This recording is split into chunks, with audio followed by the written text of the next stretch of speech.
যি তালিবানৰ উত্থানে সিদিনালৈকে সমগ্ৰ পাকিস্তানক উৎসাহিত কৰি ৰাখিছিল, সেই তালিবানৰ সৈতে আজি কিয় যুদ্ধত লিপ্ত হ'ব লগা হ'ল পাকিস্তান, তাকো ৰমজানৰ দৰে পবিত্ৰ মাহ এটাত।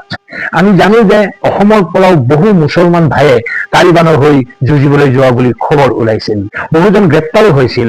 সেইসকল বাৰু এতিয়া ক'ত? তালিবানসকলৰ সামৰিক শক্তি কিমান? পাকিস্তানক এসেকা দিব পাৰিবনে তালিবান যোদ্ধাসকলে? তালিবান আৰু পাকিস্তানৰ মাজৰ এই সংঘাতৰ আচল কাৰণ কি বাৰু? পাকিস্তান আৰু আফগানিস্তানৰ মাজৰ এই সংঘাতে ভাৰতৰ ওপৰত কিবা প্ৰভাৱ পেলাবনে? এই ক্ষেত্ৰত ভাৰতে কাৰ পক্ষত অৱস্থান কৰিছে? আজি এই বিষয়ে কিছু আলোচনা কৰিম। নমস্কাৰ দৰ্শকসকল, আহিছো অন্য এটা বিষয়ৰ মাজলৈ। আশা কৰো মোৰ সৈতে শেষলৈকে থাকিব আৰু শেষত আপোনাৰ অভিমত প্ৰকাশ কৰি মোক উৎসাহিত কৰিব। শেহতীয়াভাৱে পাকিস্তান আৰু আফগানিস্তানৰ মাজত উত্তেজনা চৰম পৰ্যায়ত উপনীত হৈছে, যাক পাকিস্তানৰ প্ৰতিৰক্ষা মন্ত্ৰীয়ে পূৰ্ণ পৰ্যায়ৰ যুদ্ধ অৰ্থাৎ অপেন ৱাৰ বুলি অভিহিত কৰিছে। যোৱা 27 ফেব্ৰুৱাৰীত পাকিস্তানে আফগানিস্তানৰ ৰাজধানী কাবুল আৰু গুৰুত্বপূৰ্ণ চহৰ কান্দাহাৰত তীব্ৰ বিমান আক্ৰমণ চলাইছিল। পাকিস্তানৰ মতে এই আক্ৰমণৰ লক্ষ্য আছিল তালিবানৰ সামৰিক ঘাটি আৰু TTP উগ্ৰপন্থীৰ আশ্ৰয়স্থল। আফগান তালিবান বাহিনীয়ে ইয়াৰ প্ৰত্যুত্তৰত পাকিস্তানৰ সীমান্তৱৰ্তী ঘাটিসমূহ লক্ষ্য কৰি ব্যাপক গোলাবৰ্ষণ আৰু আক্ৰমণ বৰ্তমানেও অব্যাহত ৰাখিছে। তেওঁলোকে দাবী কৰা মতে তেওঁলোকে পাকিস্তানৰ কেইবাখনো সামৰিক চকী দখল কৰিছে আৰু বহু সংখ্যক পাকিস্তানী জোৱানক হতাহত কৰিছে। পাকিস্তানে এই সামৰিক অভিযানৰ নাম দিছে অপাৰেচন গাজাব লিল হক, যিটো তেওঁলোকে আফগান আগ্ৰাসনৰ বিৰুদ্ধে এক উচিত প্ৰত্যুত্তৰ বুলি বৰ্ণনা কৰিছে। উভয় দেশে ইজনে সিজনৰ ওপৰত বৃহৎ ক্ষতিৰ দাবী কৰিছে। পাকিস্তানে দাবী কৰিছে যে তেওঁলোকৰ আক্ৰমণত শতাধিক তালিবান যুঁজাৰু নিহত হৈছে, আনহাতে আফগানিস্তানে দাবী কৰিছে যে তেওঁলোকৰ আক্ৰমণত 55 জন পাকিস্তানী সেনা নিহত হৈছে। সীমান্তৱৰ্তী অঞ্চলৰ শৰণাৰ্থী শিবিৰ আৰু অসামৰিক বসতি স্থলত গোলাবৰ্ষণৰ ফলত বহু নিৰীহ লোক আহত আৰু গৃহহীন হৈছে। এই উত্তেজনাৰ বাবে তৰখাম আৰু চমনৰ দৰে মুখ্য বাণিজ্যিক সীমান্ত পথসমূহ বন্ধ কৰি দিয়া হৈছে, যাৰ ফলত খাদ্য আৰু জৰুৰী সামগ্ৰীৰ যোগান ব্যাহত হৈছে। যি নহওক, এইবাৰ আহো মূল বিষয়লৈ। এই সংঘাতৰ মূল কাৰণ আজিৰ নহয়। এই সংঘাতৰ আটাইতকৈ পুৰণি আৰু মূল কাৰণটোৱে হৈছে ডুৰান্ট লাইন। 1893 চনত ব্ৰিটিছ ভাৰত আৰু আফগান আমিৰৰ মাজত এই সীমা নিৰ্ধাৰণ কৰা হৈছিল। আফগানিস্তানে এই 175 বছৰীয়া সীমাক কেতিয়াও আনুষ্ঠানিক স্বীকৃতি দিয়া নাই, কাৰণ ই পাশ্তুন জনজাতিক দুভাগ কৰিছে। তেওঁলোকে ইয়াক আন্তঃৰাষ্ট্ৰীয় সীমা বুলি গণ্য কৰে যদিও আফগানিস্তানৰ কোনো চৰকাৰে ইয়াক আজিলৈকে মানি লোৱা নাই। পাকিস্তানে ডুৰান্ট লাইনত কাটাতাৰৰ বেৰ নিৰ্মাণ কৰাক লৈ আফগান বাহিনীৰ সৈতে সঘনে গুলীয়াগুলীৰ ঘটনা ঘটি আহিছে। তদুপৰি যোৱা কেইবা মাহৰ পৰা পাকিস্তানে লাখ লাখ অবৈধ আফগান শৰণাৰ্থীক দেশৰ পৰা উলিয়াই দিছে, যাৰ ফলত দুয়োখন দেশৰ সম্পৰ্ক অধিক তিক্ত হৈ পৰিছে।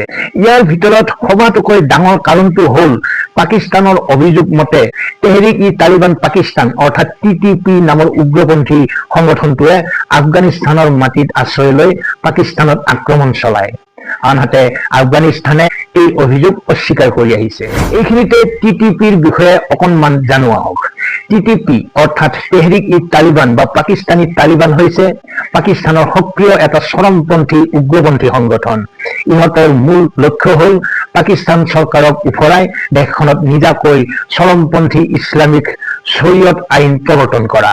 2007 চনত বায়তুল্লাহ মেহছুদৰ নেতৃত্বত কেইবাটাও সৰু বৰ উগ্ৰপন্থী গোট লগ হৈ এই সংগঠনটো গঠন কৰিছিল। পাকিস্তানৰ আফগান সীমান্তৱৰ্তী জনজাতীয় অঞ্চলসমূহত ইহঁতৰ প্ৰভাৱ বেছি। সংগঠনটো পাকিস্তানৰ বহু ডাঙৰ ডাঙৰ সন্ত্ৰাসবাদী আক্ৰমণৰ সৈতে জড়িত। 2014 চনত পেছোৱাৰৰ আৰ্মি পাব্লিক স্কুলত হোৱা ভয়ংকৰ আক্ৰমণৰ আঁৰত TTPৰ হাত আছিল, য'ত 100ৰো অধিক শিশুৰ মৃত্যু হৈছিল। যদিও পাকিস্তান সেনাই সময়ে সময়ে অভিযান চলাই ইহঁতক দুৰ্বল কৰিবলৈ চেষ্টা কৰি আহিছে, তথাপিও শেহতীয়া বছৰবোৰত ইহঁতে পুনৰ সক্ৰিয় হৈ আক্ৰমণ চলোৱা পৰিলক্ষিত হৈছে। পাকিস্তানে ভাবে যে আফগানিস্তানৰ তালিবানসকলে তেওঁলোকক আশ্ৰয় দি তেওঁলোকক পাকিস্তানৰ বিৰুদ্ধে উচটনি দি আহিছে। বিধিৰ দুৰ্বিপাক চাওকচোন, যি পাকিস্তানে ভাৰতক অস্থিৰ কৰিবলৈ সন্ত্ৰাসবাদী সংগঠনবোৰক আশ্ৰয় প্ৰদান কৰি সকলো ফালৰ পৰা সহযোগিতা আগবঢ়াই আহিছে, সেই পাকিস্তান এতিয়া নিজেই সন্ত্ৰাসবাদৰ বলি হ'ব লগা হৈছে। আমাৰ ধৰ্মশাস্ত্ৰত হয়তো ইয়াকে কয় কৰ্মফল। পাকিস্তান আৰু আফগানিস্তানৰ মাজৰ এই সংঘাতে ভাৰতৰ ওপৰত কিদৰে প্ৰভাৱ পেলাব পাৰে বাৰু? ভাৰতে কোনোদিন সন্ত্ৰাসবাদী কাৰ্যকলাপক প্ৰশ্ৰয় দিয়া নাই। পৃথিৱীৰ য'ৰেই নহওক, ভাৰতে সদায় সন্ত্ৰাসবাদৰ সৈতে জিৰো টলাৰেন্স নীতি গ্ৰহণ কৰি আহিছে। সন্ত্ৰাসবাদ সদায় সন্ত্ৰাসবাদেই, ভাৰত বা পাকিস্তান বুলি কোনো কথা নাই। যদি TTP বা অন্যান্য উগ্ৰপন্থী সংগঠনসমূহ এই সংঘাতৰ সুযোগত অধিক শক্তিশালী হয়, তেন্তে সেই সন্ত্ৰাসবাদী গোটসমূহে সমগ্ৰ দক্ষিণ এছিয়াৰ লগতে ভাৰতৰ নিৰাপত্তাৰ বাবেও ভাবুকিৰ সৃষ্টি কৰিব পাৰে। বিশেষকৈ কাশ্মীৰৰ দৰে সংবেদনশীল অঞ্চলত ইয়াৰ পৰোক্ষ প্ৰভাৱ পৰিব পাৰে। যদিহে কোনো কাৰণত পাকিস্তানৰ নিউক্লিয়াৰ শক্তি কোনো সন্ত্ৰাসবাদীৰ হাতলৈ গুচি যায়, তেন্তে ভাবকচোন, কেৱল ভাৰতৰেই নহয়, সমগ্ৰ মানৱ জাতিৰ বাবে ই কিমান ভয়ংকৰ হৈ উঠিব পাৰে। যি নহওক, ভাৰতে সদায় এখন সুস্থিৰ আৰু শান্তিপূৰ্ণ আফগানিস্তান কামনা কৰি আহিছে।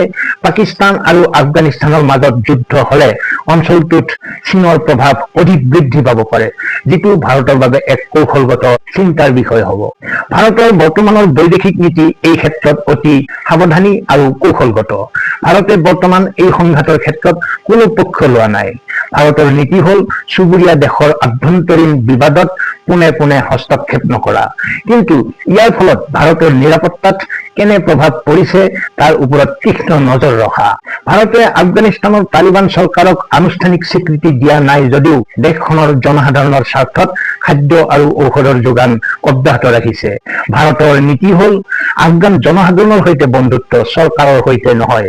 ভাৰতে আন্তঃৰাষ্ট্ৰীয় মঞ্চত সদায় এই কথা স্পষ্ট কৰি দিছে যে আফগানিস্তানৰ মাটি কোনো কাৰণতে ভাৰত বা আন কোনো দেশৰ বিৰুদ্ধে সন্ত্ৰাসবাদী কাৰ্যকলাপৰ বাবে ব্যৱহাৰ হ'ব নালাগে। পাকিস্তানৰ পৰা হোৱা সন্ত্ৰাসবাদৰ বিৰুদ্ধেও ভাৰতৰ স্থিতি অত্যন্ত কঠোৰ। মুঠতে ভাৰতে বিচাৰে এখন শান্তিপূৰ্ণ আৰু সাৰ্বভৌম আফগানিস্তান, যিখন দেশ পাকিস্তানৰ নিয়ন্ত্ৰণত নাথাকে। এইবাৰ আহিছো তালিবানৰ সামৰিক শক্তিৰ বিষয়টোলৈ। 2021 চনত তালিবানে শাসনভাৰ গ্ৰহণ কৰাৰ পিছত আফগানিস্তানৰ সামৰিক গাঁথনি সম্পূৰ্ণৰূপে সলনি হৈছে। 2025 চনৰ তথ্য অনুসৰি আফগানিস্তানৰ প্ৰতিৰক্ষা মন্ত্ৰালয়ে জনোৱা মতে বৰ্তমান দেশখনৰ সশস্ত্ৰ বাহিনীত প্ৰায় 1 লাখ কৰ্মী আছে। অৱশ্যে আন কিছুমান উৎসৰ মতে এই সংখ্যা 1.5 লাখৰ পৰা 1,72,000 পৰ্যন্ত বুলি কোৱা হৈছে। 2025 বৰ্ষৰ গ্লোবেল ফায়াৰ পাৱাৰ সূচাংক অনুসৰি সামৰিক শক্তিৰ ক্ষেত্ৰত বিশ্বৰ 145খন দেশৰ ভিতৰত আফগানিস্তানৰ স্থান হৈছে 121তম। আফগান বাহিনীয়ে বৰ্তমান আমেৰিকা যুক্তৰাষ্ট্ৰৰ নেতৃত্বত থকা মিত্ৰশক্তি আৰু পূৰ্বৰ চৰকাৰৰ পৰা জব্দ কৰা অস্ত্ৰ শস্ত্ৰৰ ওপৰত নিৰ্ভৰ কৰে। ইয়াৰ ভিতৰত আছে হাজাৰ হাজাৰ আমেৰিকান হামভি, M1117 গাৰ্ডিয়ান আৰু বিভিন্ন ধৰণৰ টেংক তথা সশস্ত্ৰ যান বাহন। আফগানিস্তানৰ কোনো আধুনিক বায়ুসেনা বা যুঁজাৰু বিমান অৰ্থাৎ ফাইটাৰ জেট নাই। তেওঁলোকৰ হাতত মাত্ৰ কেইখনমান হেলিকপ্টাৰ আৰু সৰু সৰু ড্ৰোন আছে। কিন্তু পৰম্পৰাগত যুদ্ধতকৈ তেওঁলোকৰ মূল শক্তি হৈছে গেৰিলা যুদ্ধ কৌশল আৰু দুৰ্গম পাহাৰীয়া ভূখণ্ডত যুঁজ দিয়াৰ অভিজ্ঞতা। ইতিমধ্যে তালিবান কৰ্তৃপক্ষই হুংকাৰ দিছেই যে আমাৰ হাতত ফাইটাৰ জেট নাথাকিব পাৰে, কিন্তু আমাৰ হাতত আছে হাজাৰ হাজাৰ আত্মঘাতী বোমাৰু।